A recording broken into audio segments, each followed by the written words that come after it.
લીંબડી ક્ષત્રિય સમાજની વાડી નજીક તારીખ 13/1/2026ના રોજ 3 વ્યક્તિ ઉપર 9-10 લોકો દ્વારા હુમલો કરવામાં આવ્યો હતો, જેમાં એક વ્યક્તિને છરીના ઘા ઝીકી દીધા હતા, જેમાં લિયાદ ગામના હિતેશભાઈ હેમુભાઈ સુરેલાની હાલત ગંભીર થતા હોસ્પિટલમાં સારવાર દરમિયાન મોત નીપજ્યું હતું। ત્યારે હત્યારાઓને નહીં પકડે ત્યાં સુધી પરિવાર દ્વારા લાશ સ્વીકારવાની ના પાડી હતી।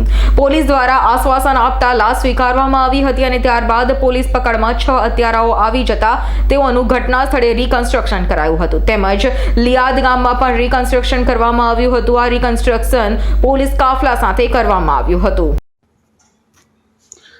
ગતરોજ 13/1/2026ના રોજ લીંબડી બજાર વિસ્તારમાં લેક વ્યૂ કરીને એક જગ્યા આવેલી છે, ત્યાં એક બનાવ બનેલો હતો।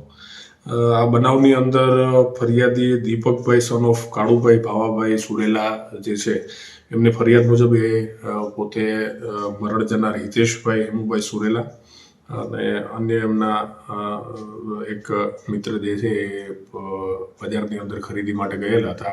આ ખરીદી દરમિયાન સામેવાળા જે આરોપીઓ જે છે કુલ 6 આરોપીઓના એમણે નામ લખાવેલા છે, જેમાં વાલજીભાઈ ધનજીભાઈ વાનસુરિયા, જયપાલભાઈ વાલજીભાઈ, જયદેવભાઈ વાલજીભાઈ, ઘનશ્યામભાઈ સીતાપરા, પ્રતાપભાઈ ધનજીભાઈ અને જયરાજભાઈ વાલજીભાઈ, આ તમામ આરોપીઓએ સાથે મળી એમની સાથે પહેલા ઉગ્ર બોલાચાલી અને પછી મારામારી કરી અંતે એમને જે છે છરી વડે આજે મરણ જનાર હિતેશભાઈ હેમુભાઈ સુરેલા છે એમનું મૃત્યુ નિપજાવેલું હતું।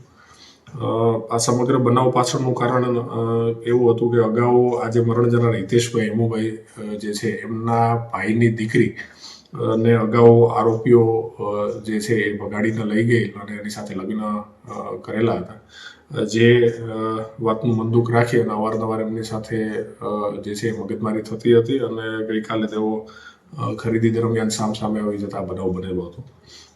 બનાવ બનતાની તુરંત જ થોડી જ વારમાં જે આ બાજુની જે પોલીસની પેટ્રોલિંગની ટીમ છે એને આ બાબતે ધ્યાને આવતા તાત્કાલિક જ આમાંથી 4 જે આરોપીઓ જે છે એની જે છે ગઈકાલે એમને હસ્તગત કરી અને અટકાયત કરવામાં આવેલી હતી અને એ પછીના બીજા જે 2 આરોપીઓ બાકી હતા એમને પણ ખૂબ જ ઝડપથી પકડી અને બાકીના 2 આરોપીઓ ઘનશ્યામભાઈ અને જે જયદેવભાઈ બંને પણ પકડી પાડવામાં આવેલા છે અને આગળની જે તપાસ જે છે એ લીંબડી પોલીસ સ્ટેશનના પીઆઈ ચલાવી રહેલા છે। હાલ જે છે લીંબડી પોલીસ સ્ટેશનમાં બીએનએસની કલમ 103(1), 189, 191, 190, 115, 118, 351, 352 અને જીપી એક્ટની કલમ 135 મુજબનો ગુનો દાખલ થયેલો છે અને આરોપીઓ જે છે હાલ કસ્ટડીમાં છે।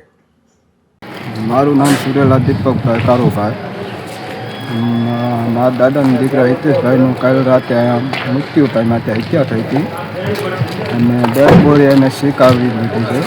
પોલીસે તમારી માંગ સ્વીકાર કરી લીધી? હા, પોલીસે અમારી માંગ સ્વીકાર કરી લીધી એટલે અમે ડેડ બોડી ઘરે લઈ જવા તૈયાર છે। કલ્પેશ વાઢેરનો રિપોર્ટ, S9 ન્યૂઝ, સુરેન્દ્રનગર।